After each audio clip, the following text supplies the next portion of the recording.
Bonjour à tous. Donc, c'est la première fois qu'on participe en tant que Thales au Web Today. Donc, j'espère que ça va satisfaire un bon nombre de personnes. En tant que Thales, on va parler évidemment de sécurité et de cybersécurité. Pourquoi on va parler de cybersécurité? Parce que Thales, justement, a pris le lead dans Station F pour le programme de cybersécurité. Donc, Philippe va vous en parler tout à l'heure. Et puis, on a aussi deux startups qui sont avec nous aujourd'hui pour faire part de leur retour d'expérience sur cette première saison.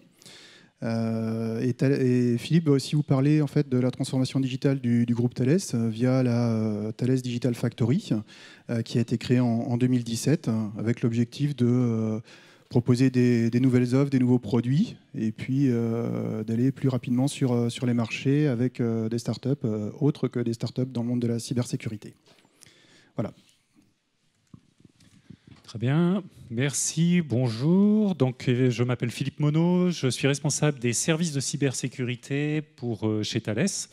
Et aujourd'hui, donc, je voudrais vous présenter principalement deux choses, la Thales Digital Factory et le programme cyber à Station F. Alors, on va zoomer un peu là-dessus.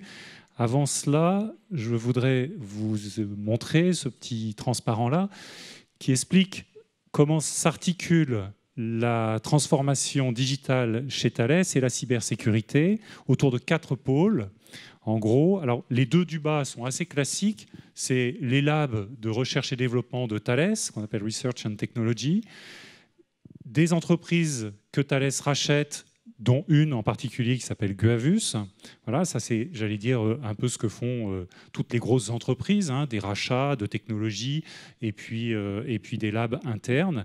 Et les deux du haut sont un peu plus disruptifs, on va dire. C'est la transformation digitale de Thales et le programme cyber à Station F. Alors comment ça s'articule? Donc c'est là-dessus que je vais zoomer pour vous expliquer un peu comment ça fonctionne. C'est assez intéressant, en commençant par la partie Digital Factory. La question qui s'est posée et qui se pose à toutes les grosses entreprises, c'est comment transformer l'entreprise pour qu'elle devienne une entreprise digitale. C'est-à-dire que les données soient au cœur de la proposition de valeur de l'entreprise et que la façon de les valoriser, les méthodes de travail, soient celles d'une entreprise digitale. Alors, il y a plusieurs façons de faire. Celle qu'a choisie Thales, c'est plutôt que de demander à l'ensemble des business units et des business lines de Thales, transformez-vous, devenez digital, ça a été de créer une petite structure qui s'appelle la Digital Factory, à côté des business units, pour incuber et disséminer au travers de Thales la transformation digitale et faire en sorte que l'entreprise devienne une entreprise digitale. Alors, je vous ai expliqué comment ça fonctionne. Avant ça, on va zoomer sur cette petite structure. En quoi est-ce qu'elle consiste? Elle consiste en 4 pôles, essentiellement. C'est assez simple.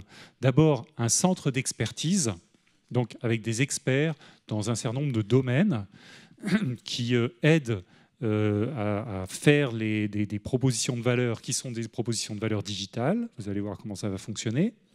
Deuxièmement, une plateforme digitale qui est basée sur du cloud public, voilà, avec tout ce qui va bien pour pouvoir déployer les proof of concept, les POC, voilà, ou les MVP. Ensuite, troisième volet, un incubateur de start-up, à la fois interne et externe. Et encore une fois, on va zoomer là-dessus.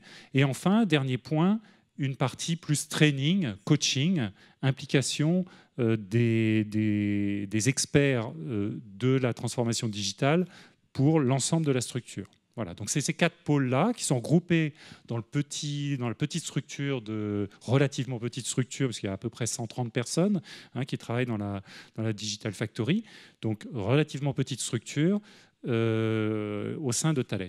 Alors comment ça fonctionne? C'est assez simple. Voilà le point de départ. Et on fait des appels à projets de la structure Digital Factory vers l'ensemble de Thales. Quels pourraient être les projets qui permettent de valoriser les données et de s'appuyer sur les données, à la fois des projets internes, donc d'efficacité interne, et à la fois des projets tournés vers les clients. Ces projets-là sont sélectionnés et sont incubés. Donc vous voyez qu'il y a des personnes, des business units de Thales qui vont dans la Digital Factory pendant grosso modo 6 mois, hein, ça peut être un peu plus, un peu moins, et qui vont incuber ces projets-là sous la forme des MVP, donc Minimal Viable Product, donc c'est un produit qui déjà fournit de la valeur pour les clients, encore une fois, internes ou externes. Donc ça dure un certain temps, et l'objectif, c'est de faire en sorte que ces personnes-là reviennent dans les structures desquelles elles sont parties, mais reviennent non pas en reprenant, entre guillemets, leurs vieilles habitudes, mais en continuant à utiliser les méthodes, les technologies, les outils qu'elles ont expérimentés au sein de la Digital Factory. Voilà. Donc on crée une mini Digital Factory dans chaque entité, business, BU, BL, qui a envoyé des gens dans la Digital Factory. Et bien sûr, l'idée, c'est qu'après, ça grossisse, on itère ce processus-là plusieurs fois, et vous l'avez compris, que ça devienne viral, c'est-à-dire que petit à petit, on atteigne le fait que l'ensemble de l'organisation devienne une entreprise digitale. Voilà. Alors ça, c'est le principe. On a fait déjà une bonne partie du chemin. Ça fait déjà 1 an qu'on a commencé ce travail-là. On a déjà fait 2 itérations. On est en train de commencer une 3e itération d'appel à projet pour les MVP. Et donc, c'est un processus qui est en cours. Et voilà. Mais en tout cas, c'est quelque chose d'assez intéressant, la façon dont ça s'est enclenché et ça s'est mis en place. Voilà pour la Digital Factory. Et l'autre volet sur lequel je vous propose de zoomer, c'est l'aspect cyber à Station F. Donc d'abord, on va zoomer sur ce qu'est la Station F. La Station F, c'est le plus grand incubateur au monde de start-up. Il y a à peu près 1000 start-up qui existent, qui sont hébergées au sein de Station F. A été créé par Xavier Niel, qui est le fondateur de Free, entre autres. Voilà, et dans Station F, il y a à peu près 30 programmes différents, dont un qui est le programme cyber. Et Thales est responsable de ce programme cyber au sein de Station F. Alors vous voyez les photos, c'est des grands hangars qui ont été très, très bien aménagés, de la halle Freycinet et à l'est de Paris. Voilà, et donc c'est un environnement tout à fait intéressant et innovant avec beaucoup d'ouverture. Voilà. Alors, vu de Thales, comment est-ce qu'on gère ce programme et quel est l'intérêt pour une entreprise comme Thales? Il est double. Il est de participer à la transformation digitale du groupe, exactement en cohérence avec la Digital Factory que je vous ai présentée avant, et d'innover et de participer à des innovations qui peuvent être utiles à nos propres clients et qu'on peut réutiliser dans notre propre chaîne de valeur. Voilà. Alors, je vais vous expliquer comment ça fonctionne. Pour la partie cyber, donc ça, c'est une explication un petit peu de la chaîne possible, de la chaîne de valeur en cyber. On part sur la gauche du endpoint, du terminal, du PC, du mobile, et on va sur la droite vers la supervision et l'administration, donc tout ce qui est infrastructure et réseau. Voilà. À gauche, c'est plutôt côté user, à droite, c'est plutôt côté admin. Et donc, on a fait un appel à projet pour des startups pour faire partie de ce programme-là. Il y a un peu plus de 90 startups qui ont répondu pour le premier round. Et on en a sélectionné 9 qui sont en cohérence avec nos propres forces aussi au sein de Thales. Et là où on pense qu'il y a des choses innovantes qui sont intéressantes pour les clients et pour nous-mêmes. Donc voilà les 9 en rouge, vous avez les 9 startups qui ont été sélectionnées il y a un peu moins d'1 an maintenant, puisque le premier round s'est terminé là tout récemment. Vous avez des startups comme BioWatch, Multisense et KissCode qui sont sur la gauche là, du transparent, qui sont essentiellement, pour les deux premières, liées à l'authentification biométrique, avec des choses assez innovantes. BioWatch, par exemple, fait de l'authentification biométrique à base de veines, de reconnaissance de veines. C'est assez innovant. Multisense fait aussi de la reconnaissance biométrique, multipliant un certain nombre de capteurs et corrélant ces capteurs de reconnaissance faciale, de reconnaissance de pression sur les doigts, etc., de pression sanguine sur les doigts. Voilà.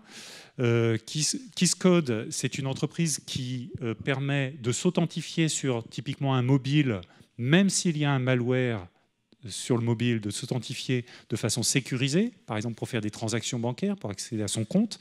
Voilà, c'est assez innovant.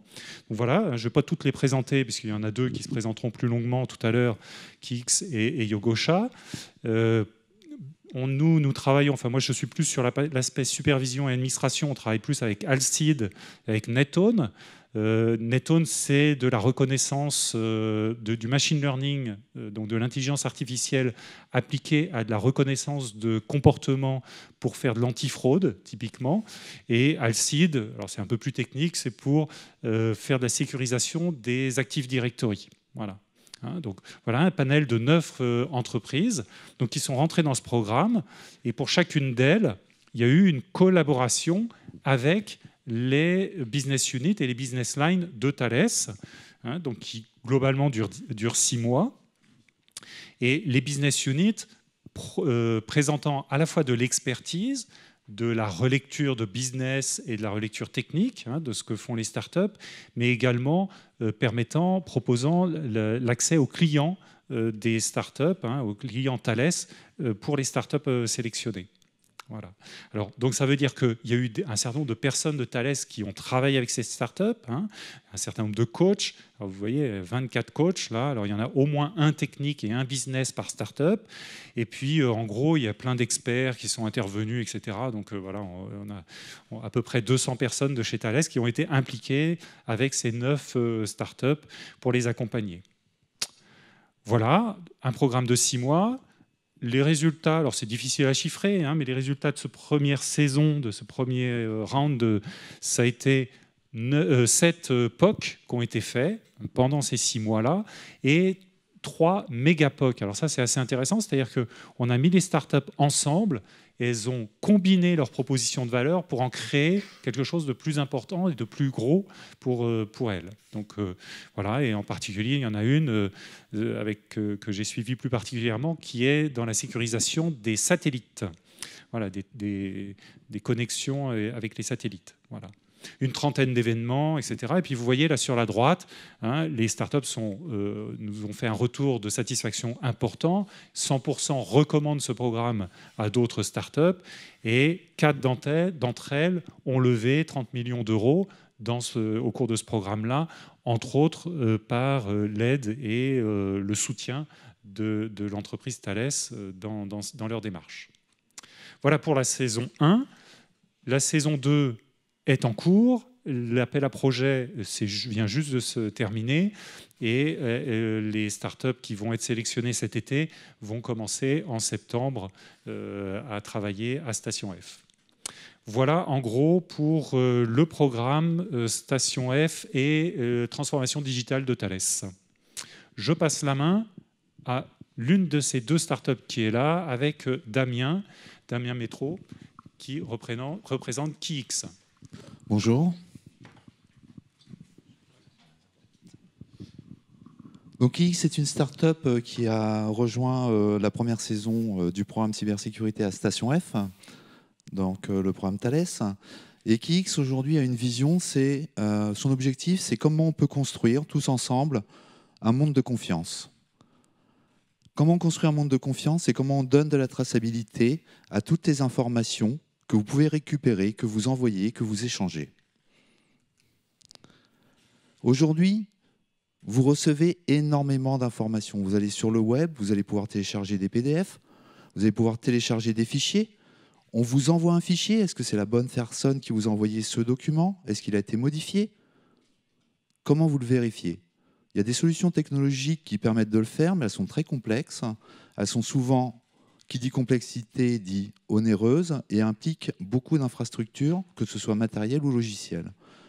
KIX, aujourd'hui, on a une solution simple qui a été brevetée, qui est issue de la recherche du CNRS, qui permet de dire comment on peut faire pour sécuriser ces informations, comment on peut faire pour en garantir l'origine, savoir que c'est la bonne personne qui nous a envoyé la bonne information, quand il nous l'a envoyée, et est-ce que quelqu'un a pu la modifier entre-temps.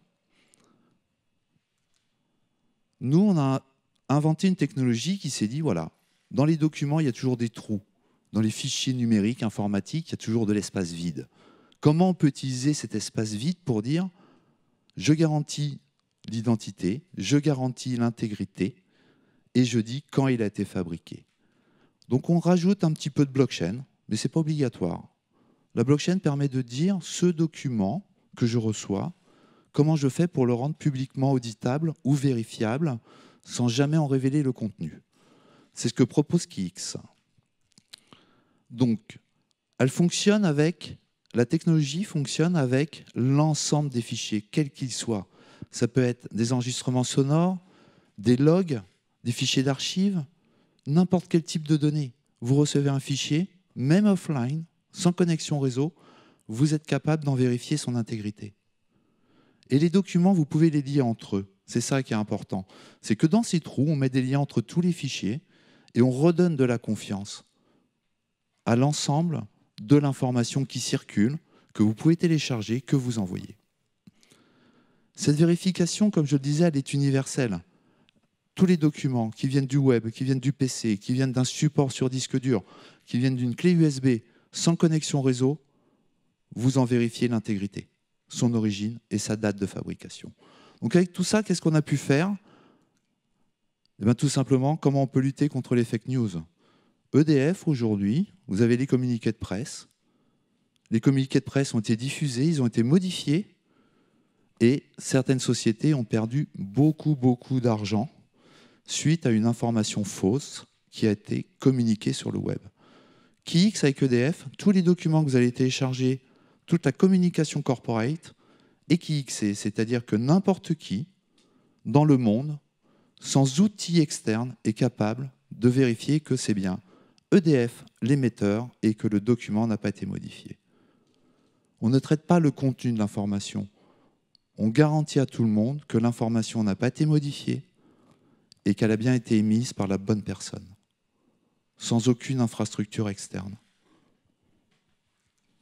Le cas numéro 2, on va s'y attarder un tout petit peu, c'est le cas Thales. Donc ça fait partie du Megapoc qui a été développé, un des Megapoc qu'on a présenté au RSA.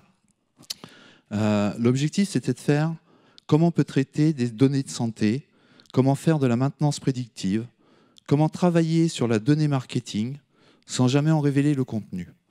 Donc le Megapoc, c'est l'association de KIX, d'Infer et de Kedit, et on a mis en place un prototype qui permet de dire je veux avoir de l'information sur un ensemble de données, mais je ne veux pas que tous les participants aient accès à cette information, mais je veux quand même en connaître le résultat des calculs. Si vous échangez entre deux partenaires qui peuvent être concurrents sur certains sujets, des données, vous allez avoir tendance à limiter l'information. Donc tous les algorithmes que vous allez faire fonctionner dessus, tourner dessus, ne vont pas donner de bons résultats puisque vous allez avoir un minimum d'informations. Comment maximiser l'information, optimiser le résultat sans jamais révéler ou partager les données qui permettent d'atteindre le résultat du calcul. Ça, c'est le Megapoc qu'on a réalisé avec Thales. Donc ça s'applique à la maintenance prédictive. Il y a des sociétés dans le médical qui veulent traiter des informations, mais qui ne peuvent pas échanger les informations. Aujourd'hui, on a quand même le règlement général de protection de la donnée privée qui est rentré en vigueur. Donc avant, il y avait des choses qui étaient permises. Les données de santé sont protégées de façon très particulière, mais on a quand même besoin de dire comment je peux les traiter sans jamais en connaître le contenu. C'est ce qu'a permis ce Megapoc. Maintenant, si on traite un autre sujet qui est très important aujourd'hui, c'est le marketing. On a eu des demandes assez étonnantes, c'est voilà, moi j'ai le fan club de Jackie Chan. Voilà, j'ai des millions de données personnelles. Et les médias en Europe me disent comment je pourrais traiter ces informations avec la Coupe du Monde qui arrive. J'ai aussi les fan clubs du PSG, j'ai des millions d'informations. Et on me dit, bon, en Chine, ça marche bien, j'ai pas de problème. En Chine, je fais ce que je veux. En Russie, je fais ce que je veux. Mais en Europe, je ne peux pas les exploiter. Comment je peux les exploiter sans jamais en révéler le contenu? La solution qu'on propose dans le Megapoc permet de dire, je fais tourner des algorithmes sans jamais révéler le contenu de l'information. On est vraiment dans la confidentialité, dans l'optimisation des résultats, sans révéler le contenu de l'information. Qu'elle soit personnelle ou non, personne n'aura accès à part le propriétaire de la donnée. Le cas numéro 3, la signature électronique. GRT Gaz a choisi la solution de KIX et son environnement de gestionnaire de workflow pour dématérialiser les échanges de contrats avec tous ses prestataires et comment protéger l'information, comment garantir l'intégrité des données qui sont échangées. On n'est pas du tout dans la signature électronique classique, on installe un logiciel qui vous permet de répondre à vos opérations, à tous vos échanges de données, de façon confidentielle, de façon sécurisée, mais on-premise. La grande différence, c'est qu'à l'issue de tous ces traitements informatiques, vous reprenez le contrôle de votre patrimoine légal, de votre patrimoine documentaire. Aujourd'hui, vous prenez un fournisseur de signature externe, les documents, ils arrivent sur un compte email, la personne s'en va. Où est le document signé? Vous ne savez pas. Où sont les documents échangés? Vous ne savez pas. Avec la technologie KIX, on définit un workflow et les documents, vous les récupérez chez vous. Ils sont classés automatiquement. On peut appliquer aussi le Megapoc qu'on a fait avant dessus pour faire tourner des algorithmes de façon confidentielle sur des données qu'on a pu échanger avec différents partenaires pour optimiser que ce soit des processus de production, des processus de vente et idéalement des processus légaux. Une nouvelle réglementation qui sort, des traitements sur les contrats signés, on pourrait imaginer de les appliquer automatiquement à l'ensemble des contrats qui sont concernés par la nouvelle réglementation. Donc ce POC qui a été fait avec GRT Gaz, Thales nous a permis aussi de le faire chez eux, au sein de la Digital Factory, en test, puisque derrière on a été mis en relation avec différentes business units qui sont intéressés par ces technologies-là. Et l'idée, c'est de dire, bon, OK, moi, je suis la business unit juridique, j'ai besoin d'outils de signature, d'échange de données, je ne veux plus trop les envoyer à l'extérieur, j'ai envie de garder mes documents chez moi. Ce n'est pas parce que vous êtes à Station F dans le programme cybersécurité que je vais vous faire confiance. On va déjà commencer par la Digital Factory. Donc, le premier client vraiment réel, c'est la Digital Factory qui va l'utiliser en interne pour les validations de commandes, internes, externes, et toute la gestion des documents RH après signature du contrat physique papier. Donc, la Digital Factory, finalement, c'est un petit peu le pendant pour nous du programme Station F. Il y a des liens assez forts, je pense, entre les... Enfin, nous, c'est ce qu'on a constaté, des liens assez forts entre les deux entités. Et finalement, ce sont les mêmes personnes qui sont un petit peu des deux côtés, qui travaillent. Donc, on peut très bien être à Station F, comme on peut faire des réunions à WeWork. Et il y a vraiment une synergie qui s'est créée, puisque au sein de la Digital Factory, ce qu'on a constaté, c'est qu'il y a différentes business units de Thales qui venaient demander des choses. Et finalement, au début, on avait un coach technique, on avait un coach business. Et aujourd'hui, on a un carnet, enfin, je ne veux pas dire qu'on a on a quand même pas mal de contacts chez Thales, de différentes business units. Et notre technologie permet de répondre à différents cas d'usage. Et ça facilite vraiment les choses pour nous en tant que start-up de pouvoir d'avoir accès à Thales dans ces conditions-là, puisqu'on n'est pas que sur du POC, on est sur de la vraie réalisation, on fait des vrais produits. Les start-up, on a tendance à faire des MVP très rapidement. Donc il y a toujours un petit peu des freins quand même, on parle de transformation digitale. Il y a déjà eu une grosse accélération chez Thales, on l'a constaté. Donc les premiers mois ont été un petit peu compliqué, mais aujourd'hui, ça suit vraiment, et vraiment toutes les équipes suivent les startups avec qui elles ont travaillé. Et même si la saison 1 s'est terminée officiellement la semaine dernière, les projets continuent dans d'excellentes conditions, et ça nous a vraiment facilité, nous, KIX, la vente chez d'autres clients, de dire, voilà, Thales, on est incubé chez vous. On est vraiment, c'est un petit booster, quoi. C'est... dans le monde de la cybersécurité, c'est vraiment très technophile, mais ça met un coup de boost puisque Thales nous fait confiance, donc pourquoi pas d'autres, globalement. Et ça, je remercie Thales pour cette opportunité qu'ils nous ont donnée. Donc dans les autres clients qui nous ont fait confiance, finalement, eh bien, on a SNCF, et qu'est-ce qu'on fait avec la SNCF Réseau? On va KXer tous les plans, tout ce qui est normes associées au réseau ferré, le réseau électrique qui se trouve au-dessus du réseau ferré dans certains cas. Tous les plans vont être KXés, comme ça les intervenants sur site vont savoir qu'ils ont bien le bon document. C'est bien la dernière version. Thales, on en a parlé. EDF, ce sont les communiqués de presse. Mais de la même manière qu'on est capable de tracer des documents avec SNCF, Baïko, on va s'amuser à faire la traçabilité de containers associés à des documents. Et KX permet de faire le lien entre des objets physiques, des objets numériques et même du papier. Orange, on est sur de la preuve de photos. Il y a un accident, c'est du constat, on fait une photo, on fait une vidéo. Elle est eurodatée, elle est stockée, tout le monde peut auditer l'information. GRTgaz, on en a parlé. Monuma, c'est très intéressant parce que Monuma, finalement, c'est le principe de la photo. Eux, ils font de l'évaluation d'œuvres d'art. Ils travaillent pour Drouot. Vous avez hérité d'une superbe commode. OK. Elle vaut des millions. Je la prends en photo et Monuma vous dit non, ça vaut 100 €. Vous voulez l'assurer? Alliance est capable d'assurer les objets, les biens mobiliers, votre appartement, simplement sur une étude qui a été faite à partir de plusieurs photos avec la société Monuma. Derrière, c'est la technologie KX qui permet de garantir l'intégrité de toutes ces informations. Edwin, on est sur de la sécurité, mais de la sécurité des hommes. Vous allez me dire KX, c'est une technologie cybersécurité, on protège les fichiers. Qu'est-ce qu'on fait pour sécuriser, protéger des hommes sur le lieu de travail? Edwin permet de dire, la technologie, c'est moi je dois intervenir sur du réseau électrique, sur un réseau électrique, haute tension. Donc il y a quelqu'un dans un petit bureau qui dit j'appuie sur le bouton, le courant est coupé. Mais comment moi je sais à l'autre bout je dois intervenir sur le câble que le courant est coupé? Comment j'ai la preuve que le courant a bien été coupé? Comment j'ai la preuve que je peux remettre le courant en route? Et en cas de problème, quand tout se passe bien, il n'y a aucun souci. Avec KX, on va prouver tous les échanges, tout ce qui a été fait, ce qui permet en cas de litige, qui arrive rarement, de garantir que tout le processus a été respecté. Je vais laisser la parole à Yogosha. Si j'arrive à allumer le micro. Voilà. Merci. Ouais, je vais rester assis. On va essayer de le faire interactif. C'est-à-dire, je vous incite vraiment à poser des questions, à me relancer sur certains points qui ne sont pas forcément clairs ou que vous avez envie d'approfondir.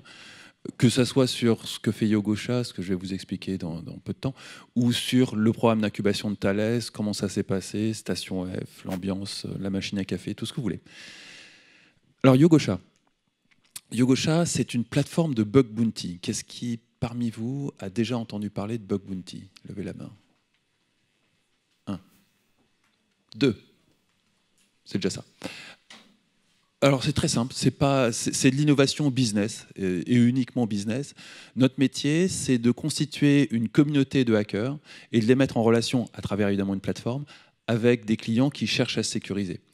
Et on propose à nos clients, qui sont pour l'essentiel du CAC 40 et en partie des grosses startups, de faire un deal avec la communauté hacker qui est très simple.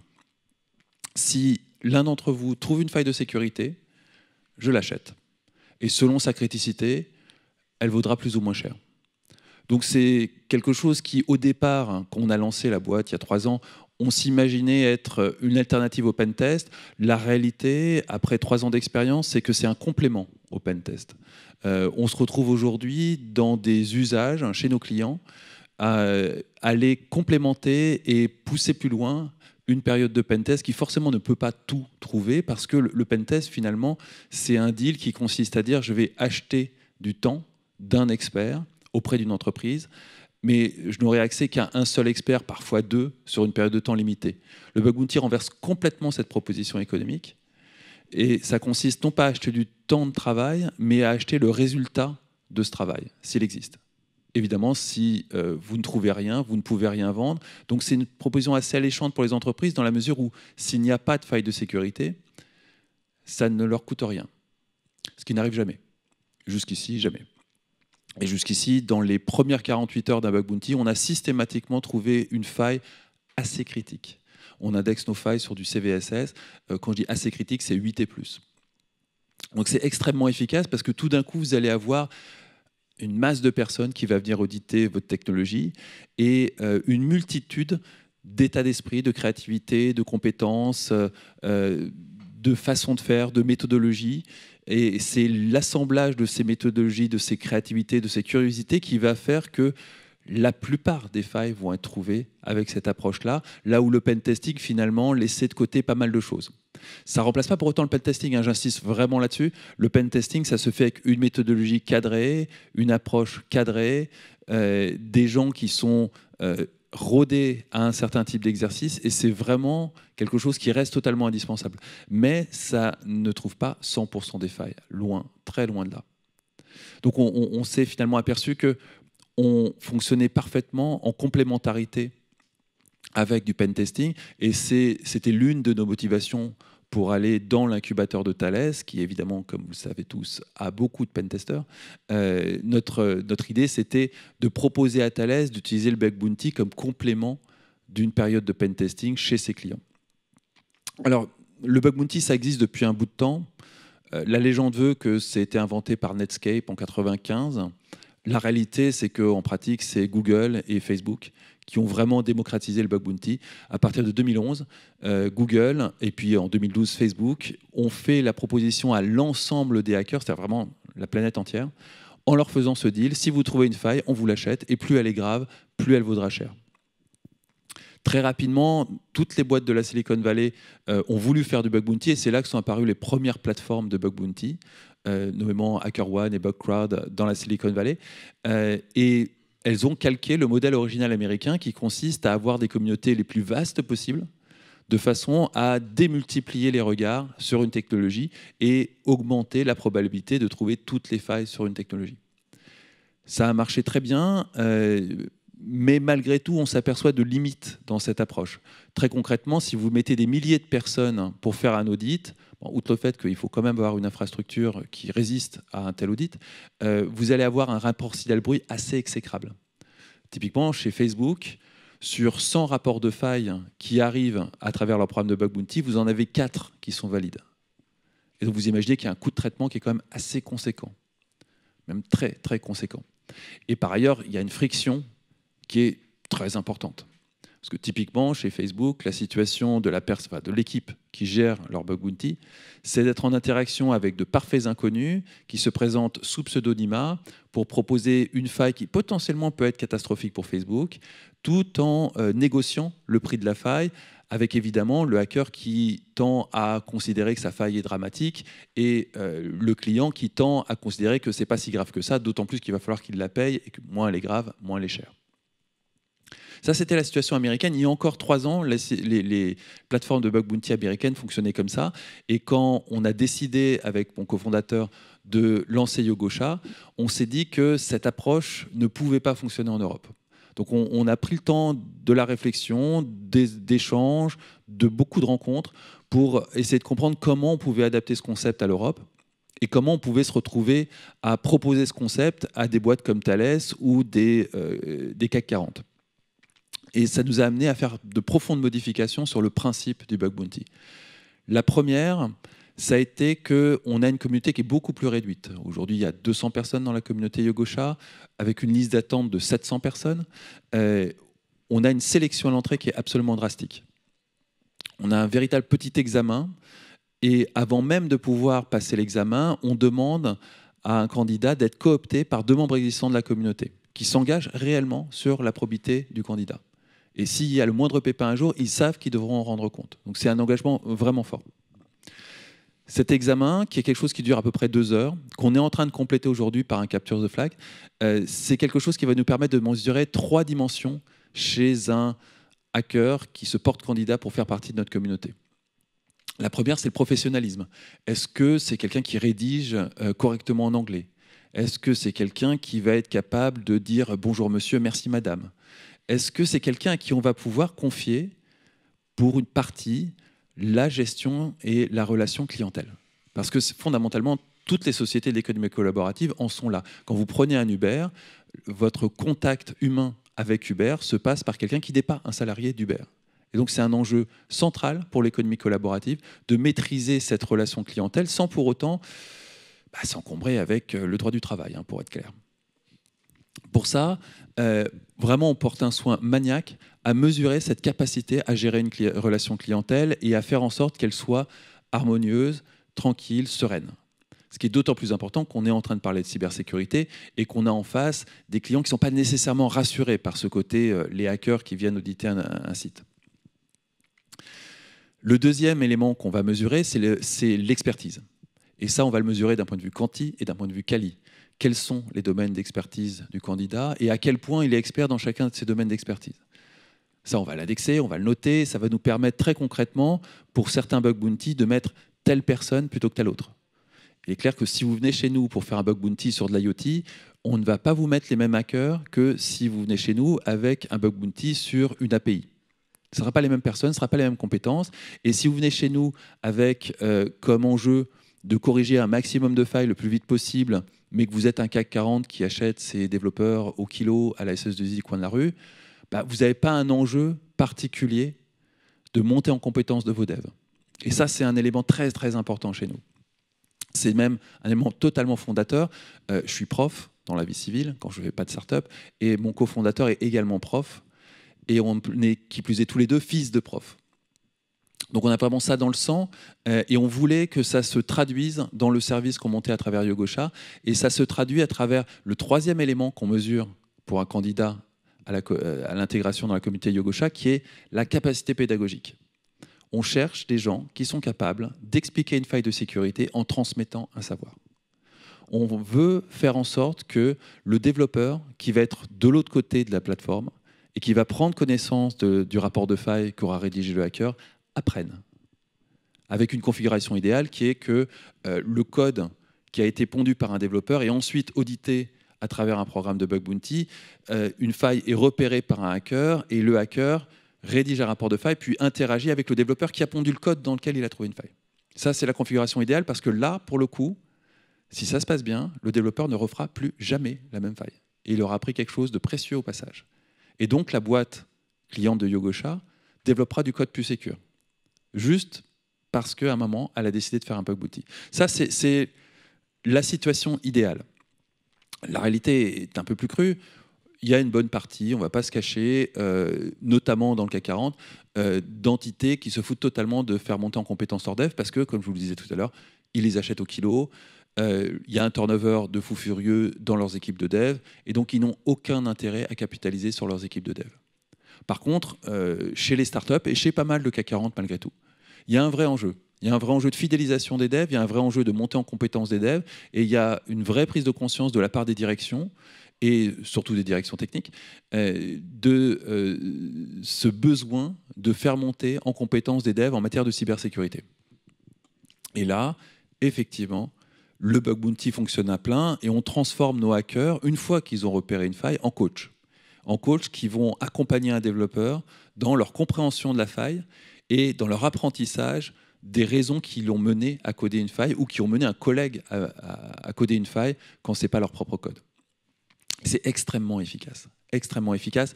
Ça se voit tout particulièrement chez des clients qui ont des petites équipes de dev, typiquement les startups. Et chez les startups qui sont des clients de Yogosha, vraiment, la vie des devs a changé, leur appréhension de la cybersécurité a changé, et au-delà des devs, c'est souvent toute la boîte qui a été évangélisée en matière de cybersécurité à travers le bug bounty. Prendre un client, par exemple, comme PeopleDoc. PeopleDoc, ça fait de la dématérialisation RH, des trucs qui sont un peu abscons, comme tout ce qui concerne les RH, fiches de paie, gestion de carrière, sous forme de service cloud. Ils ont des clients très prestigieux comme Amazon. C'est d'ailleurs au moment où ils ont chopé Amazon comme client qui sont venus nous voir, parce que Amazon ne leur demandait pas seulement de faire un pen test ce qui est vraiment un grand classique avant de signer chez un client comme ça, mais leur demander également, en gage de sérieux, de faire un bug bounty. Et comme c'était une boîte à l'origine française, aujourd'hui ils sont installés aux États-Unis, ils se sont dit, prenons une plateforme de bug bounty. Ça a été d'un de nos tout premiers clients, une start-up française qui a pris une plateforme de bug bounty française et qui a été au maximum de l'usage du bug bounty. C'est-à-dire que non seulement les devs ont monté en compétences, mais les product owners, très concrètement, ils ont eu tout d'un coup un responsable sécurité qui est allé les voir en leur disant « Je suis désolé, ta feature, elle sera développée que dans 15 jours. On va prendre 15 jours de retard parce qu'on a un problème en matière de cybersécurité qu'il faut qu'on règle. D'ailleurs, regarde, je te montre le problème. » Et bien souvent, c'est un problème qui est parfaitement compréhensible par quelqu'un qui n'est pas du tout technicien. C'est une SQL injection, même si vous ne comprenez pas finement ce que vous êtes en train de faire. N'importe qui peut juste copier-coller le bout de code qui est dans le rapport de faille et s'apercevoir que, ah oui, effectivement, il y a un formulaire mal sécurisé et il y a moyen de récupérer la base de données. Donc ça peut être quand même super critique, surtout avec le RGPD. Et du coup, les product owners ont commencé à comprendre et à mettre à leur juste place la cybersécurité. Les commerciaux ont commencé à utiliser les rapports de faille, évidemment une fois la faille corrigée, pour montrer à leurs clients à quel point ils étaient sérieux et à quel point régulièrement ils identifiaient de nouvelles failles et les corrigeaient rapidement. Et toute la société a commencé à regarder d'un autre œil la cybersécurité, qui, comme dans toutes les boîtes, on ne va pas se cacher, était généralement le parent pauvre en termes de prestige au sein de l'entreprise. Ça a radicalement changé grâce au bug bounty. Ça a radicalement changé parce que ces sociétés se sont ouvertes à des communautés de hackers extérieurs avec lesquelles elles ont tissé des liens avec le temps. Alors ensuite, après vous avez parlé de la façon très spécifique dont on choisit notre communauté, on assemble les communautés ensuite pour faire des bug bounty de façon également très spécifique. Ça n'a pas grand intérêt de vous mettre les 200 personnes de la communauté Yogosha sur un bug bounty. Parce que vous allez avoir énormément de duplicates. C'est-à-dire que vous allez avoir 2 personnes qui vont vous rapporter la même faille, dans la mesure où vous allez mettre un peu de temps à corriger la faille. Si vous mettez 15 jours à corriger une faille qui n'est pas particulièrement critique et donc vous prenez votre temps, 15 jours, 3 semaines, si je vous mets 200 personnes pour auditer votre site pendant ce temps, la faille va vous être rapportée une première, une deuxième, une troisième, une quatrième fois. Ça va créer de la friction avec la communauté, ça va créer des coûts de traitement pour votre bug bounty qui sont parfaitement inutiles. Et au final, on s'est aperçu assez rapidement que si on vous mettait 15-20 personnes plutôt que 200, vous aviez à peu près les mêmes résultats. Si on vous en met 2000, vous aurez les mêmes résultats, mais plus rapidement. Mais comme de toute façon, très très peu d'entreprises sont capables de corriger à cette vitesse, au final, en termes de résultats pour l'entreprise, ça ne change rien. Et du coup, la configuration idéale se situe entre 15 et 30 personnes, pas plus. Dans cet assemblage-là, si vous savez choisir les bonnes personnes, vous avez quelque chose de redoutablement efficace et vous avez un rapport signal-bruit qui peut arriver à 80-90%. C'est-à-dire que sur 100 rapports de faille que vous allez recevoir, 90 seront parfaitement valables et passeront immédiatement aux équipes de dev pour donner lieu à une correction, et 10 seront des duplicata d'une faille qui avait déjà été identifiée au préalable. Et c'est vraiment la configuration idéale. Et Yogosha s'est orienté vers ce type de bug bounty bien particulier parce qu'on avait une cartographie extrêmement précise de chaque membre de la communauté. Qu'on était capable, en fonction des besoins de nos clients, que ce soit en termes de montée en compétences des équipes en matière de cybersécurité, d'évangélisation de l'entreprise, de correction sur une technologie très pointue, ou de rapidité de mise en œuvre, ou bien encore d'auditer un partenaire extérieur. Beaucoup de nos clients font développer des technologies chez des prestataires et ensuite se demandent si le prestataire est sérieux et utilisent du bug bounty pour auditer en quelque sorte le travail des prestataires, souvent en leur refilant la facture par la suite. Et pour ce genre d'approche, la meilleure solution, c'est vraiment de choisir au cas par cas, selon les besoins du client, la communauté qu'on va lui proposer, qui sera assemblée sur mesure. Ensuite, dans l'esprit de pouvoir proposer du bug bounty à du CAC 40, on s'est dit qu'il allait falloir leur donner des garanties en termes de traçabilité et de transparence. Et pour ça, on n'a curieusement pas utilisé de blockchain. On a utilisé des trucs beaucoup plus basiques. Avant d'attaquer une cible sur Yogosha, vous passez par un VPN et vous vous identifiez avec un certificat qui est unique à chaque hacker, ce qui fait qu'on trace absolument tout. Comme en plus, on a l'état civil du hacker, pour des raisons strictement légales, Know Your Customer, on est tenu, du simple fait qu'on les rémunère et qu'on est un intermédiaire pour la rémunération, on est tenu d'avoir leur identité civile validée par un tiers de confiance. Donc on a tout, absolument tout logué. Et ces logs sont accessibles aux clients. et un jour un moteur de deep learning, mais c'est une autre histoire. Donc on propose aux clients à la fois une totale transparence sur qui sont nos hackers. On est la seule plateforme au monde où vous avez l'état civil des différents hackers qu'on vous propose. Finalement, un peu comme une boîte qui vous proposerait du pentest et qui vous montrerait une série de CV. Et on a une traçabilité totale sur toutes les actions qui ont été faites de notre communauté sur vos technologies. Parce qu'ils passent tous par un VPN. Accessoirement, ça fait en sorte que vous avez une seule adresse IP qui vous attaque, et donc vous savez que si ça vient de cette adresse IP et que c'est le VPN de Yogosha, bah, ce n'est pas une attaque hostile, et qu'il ne va rien se passer. Et par contre, si vous avez le même genre de choses qui arrivent d'une autre adresse IP, là, vous pouvez paniquer. Mais vous avez une adresse IP à whitelister, c'est tout, et vous avez accès à tous les logs, donc s'il y a le moindre pépin, ce qui jusqu'ici n'est jamais arrivé, on vous confie les logs. Transparence, traçabilité. C'est avec la qualité plus que la quantité, c'est les valeurs de base qui ont fait qu'on a réussi à faire une offre de service qui rassure des CAC 40, ce qui, quand on propose des communautés de hackers, n'est pas forcément quelque chose de totalement évident. Alors, l'ordre de grandeur de prix, c'est assez complexe. Très concrètement, on va parler d'économie 5 minutes. Vous êtes sur un marché des compétences. Des compétences en matière de hacking, il y en a beaucoup, mais celles auxquelles on s'adresse, il n'y en a pas tant que ça. Des hackers de niveau pour entrer dans la communauté Yogosha, on estime qu'il y en a sur Terre entre 2 et 5 000, pas plus. Des hackers qui ont le niveau pour entrer dans les plateformes qui ont des très vastes communautés, je pense à HackerOne, à Bugcrowd ou en France à Yes We Hack, il y en a là pas loin d'1 million a priori. Donc quand vous adressez à des communautés d'1 million, c'est relativement... Excusez-moi, je suis navré.